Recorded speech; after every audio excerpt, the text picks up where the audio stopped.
JMS Recording।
की कहियो भैया सुनो दिलवे में हलै छै बुझ गेलन बात सुन सब ओकर भैया ललिया यादव बनले कसैया सरवन ज्योतिष गोलू बनले कसैया बाइडिल मार के घंटी बजा के कमर हिला के चले छौरी साइकिल वाली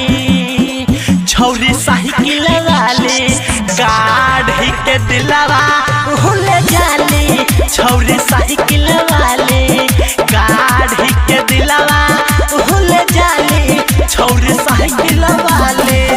JMS Recording Studio।